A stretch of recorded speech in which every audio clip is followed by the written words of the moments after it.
السلام عليكم يا بنات. انا عشان شغاله في البط وفي اوردرات البط وكده، بشتغل في البط البلدي.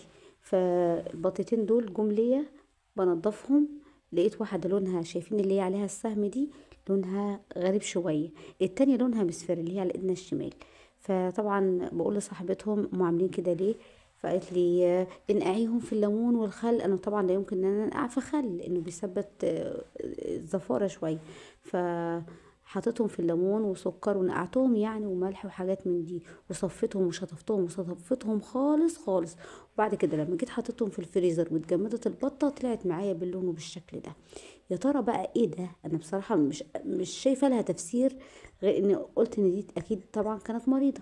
فقولي لي الحل بقى، نعمل فيها ايه؟ هل مثلا ممكن الميكروب اللي فيها يموت بالغليان؟ يعني نرميها ولا لها حل تاني؟